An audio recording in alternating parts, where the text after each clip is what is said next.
Did I purchase my own?" But wonder overcame him, and he added, "But how came you by the heirloom of my house, if there is need to ask such a question of thieves?" "We are not thieves," Bard answered. "Your own we will give back in return for our own." "How came you by it?" shouted Thorin in gathering rage. "I gave it to them," squeaked Bilbo, who was peering over the wall by now in a dreadful fright. You! Cried Thorin, turning upon him and grasping him with both hands. "You miserable hobbit! You undersized burglar!" he shouted at a loss for words, and he shook poor Bilbo like a rabbit. "By the beard of Durin, I wish I had Gandalf here. Curse him for his choice of you. May his beard wither. As for you, I'll throw you to the rocks!" he cried, and lifted Bilbo in his arms. "Stay! Your wish is granted," said a voice. The old man with the casket threw aside his hood and cloak. "Here is Gandalf, and none too soon, it seems. If you don't want my burglar, please don't damage him. Put him down and listen first what he has to say." You all seem in league," said Thorin, dropping Bilbo onto the top of the wall. "Never again will I have dealings with any wizards or his friends. What have you to say, you descendant of rats?" Dear me, said Bilbo. "I'm sure this is very uncomfortable. You may remember saying that I might choose my own 14th share. Perhaps I took it too literally? I have been told that dwarves are sometimes politer in word than in deed. The time was all the same when you seemed to think that I had been of some service. Descendant of rats, indeed. Is this all the service of you and your family that I was promised, Thorin?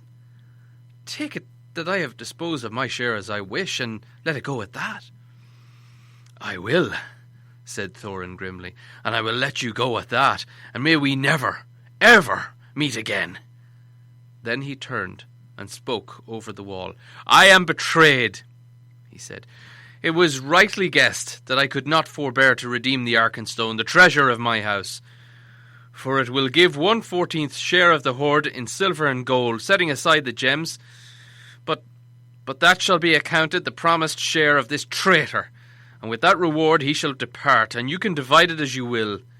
He will get little enough, I doubt not. Take him, if you wish him to live, and no friendship of mine goes with him. Get down now to your friends," he said to Bilbo, "or I'll throw you down."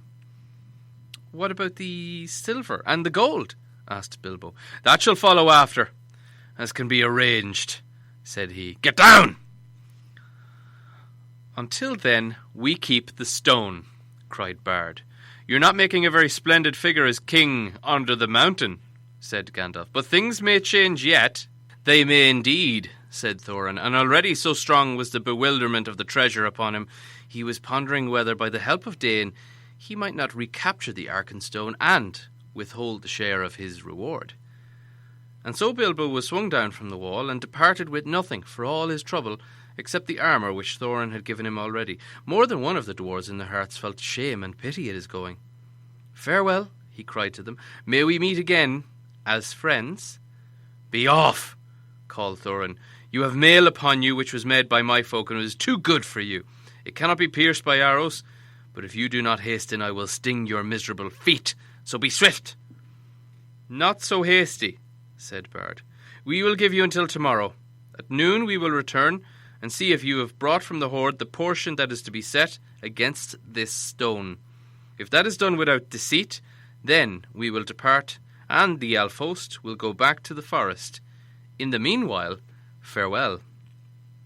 With that they went back to the camp, but Thorin sent messengers by Roak, telling Dain of what had passed, and bidding him to come with wary speed. That day passed, and the night. The next day the wind shifted west, and the air was dark and gloomy. The morning was still early when a cry was heard in the camp.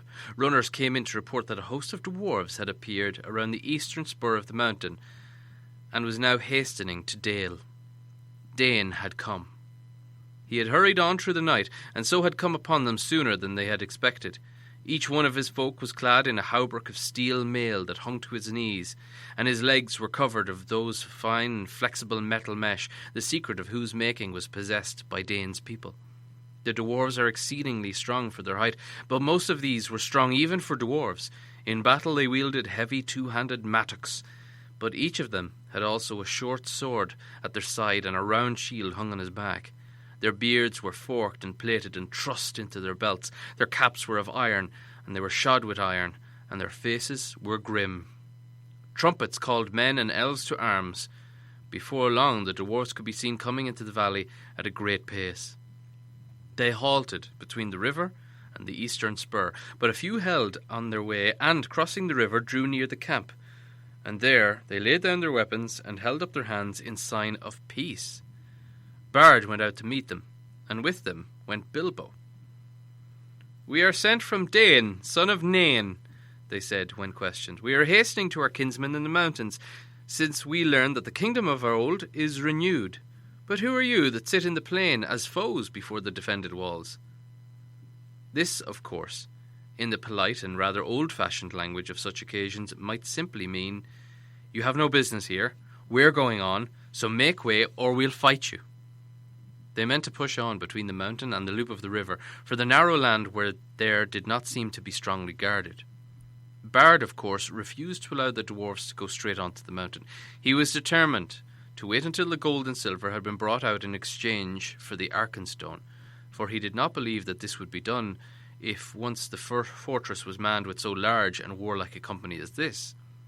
They had brought with them a great store of supplies, for the dwarves can carry very heavy burdens, and nearly all of Dane's folk, in spite of their rapid march, bore huge packs on their backs in addition to their weapons.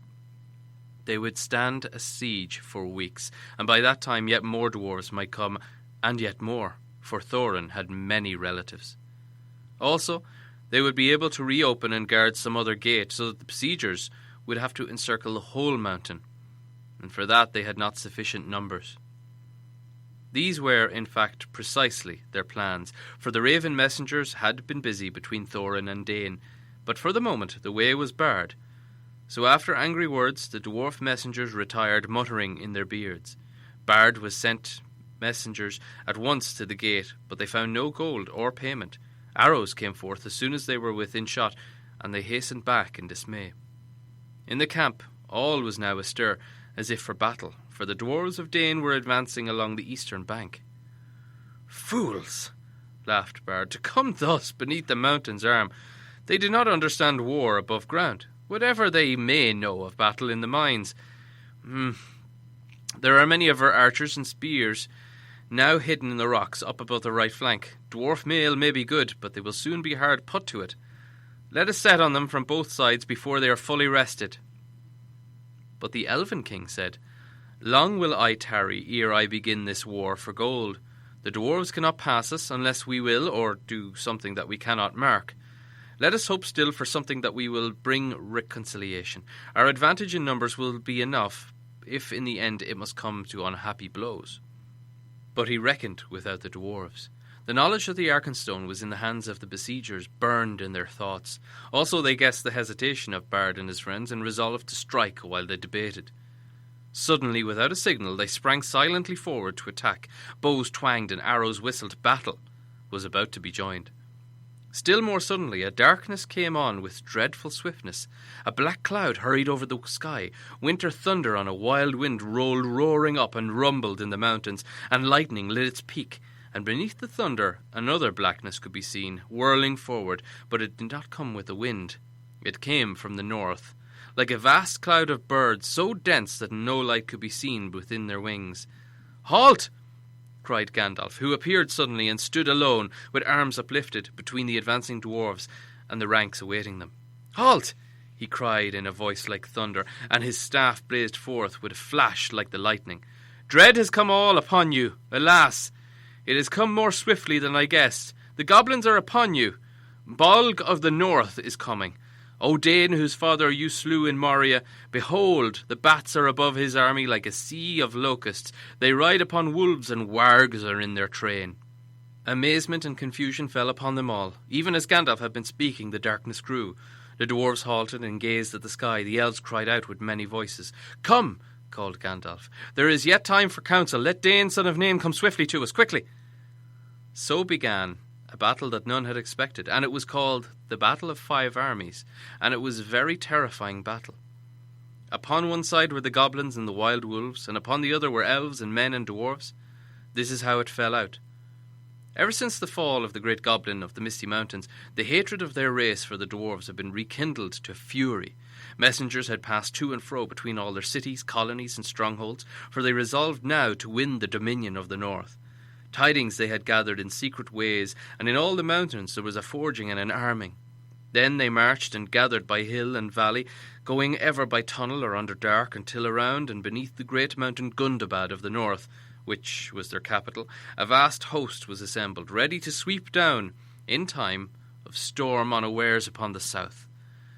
Then they learned of the death of Smaug, and joy was in their hearts, and they hastened night after night through the mountains, and came thus at last on a sudden from the north, hard on the heels of Dane.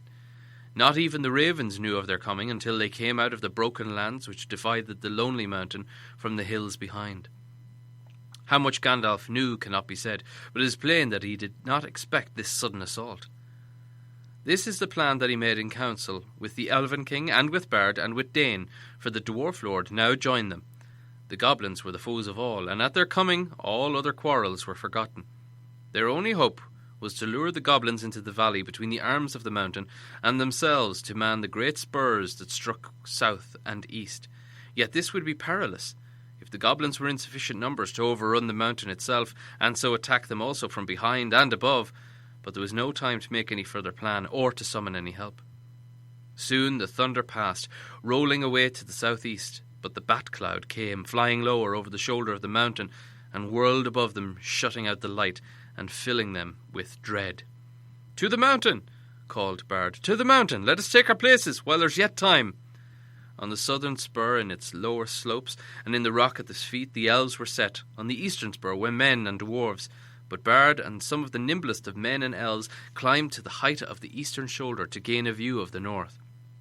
Soon they could see the lands before the mountain's feet, black with a hurrying multitude. Ere long the vanguard swirled around the spur's end and came rushing into Dale. These were the swiftest wolf riders, and already their cries and howls rent the air afar. A few brave men were strung before them to make a feint of resistance, and many there fell before the rest drew back and fled to either side. As Gandalf had hoped, the goblin army had gathered behind the resisted vanguard and poured now in rage into the valley, driving wildly up the arms of the mountain, seeking for the foe. Their banners were countless, black and red, and they came on like a tide in fury and disorder. It was a terrible battle, the most dreadful of all Bilbo's experiences, and the one which at the time he hated most, which is to say was the one he was most proud of and most fond of recalling long afterwards, although he was quite an unimportant part of it. Actually, I may say he put on his ring early in the business and vanished from sight, if not from all danger. A magic ring of that sort is not a complete protection in a goblin charge, nor does it stop flying arrows or wild spears, but it does help in getting out of the way, and it prevents your head from being especially chosen for a sweeping stroke by a goblin swordsman. The elves were the first to charge. Their hatred for the goblins is cold and bitter. Their spears and swords shone in the gloom with a gleam of chill flames. So deadly was the wrath of their hands that held them. As soon as the host of their enemies was dense in the valley, they sent against it a shower of arrows, and each flickered as it fled as if it was stinging with fire. Behind the arrows 1,000 of their spearmen leaped down and charged. The yells were deafening. The rocks were stained black with goblin blood. Just as the goblins were recovering from the onslaught and the elf charge was halted, there arose from across the valley a deep-throated roar, with cries of "Moria" and "Dane, Dane!" The dwarves of the Iron Hills plunged in, wielding their mattocks upon the other side, and beside them came the men of the lake with their long swords. Panic came upon the goblins, and even as they turned to meet this new attack, the elves charged again with renewed numbers. Already many of the goblins were flying back down the river to escape from the trap, and many of their own wolves were turning upon them and rending the dead and the wounded. Victory seemed at high, when a cry rang out on the heights above. Goblins had scaled the mountain from the other side, and already many were on the slopes above the gate, and others were streaming down recklessly, heedless of those that fell screaming from cliff and precipice, to attack the spurs from above. Each of these could be reached by paths that ran down from the main mass of the mountain in the centre, and the defenders had too few to bar the way for long. Victory now vanished from hope.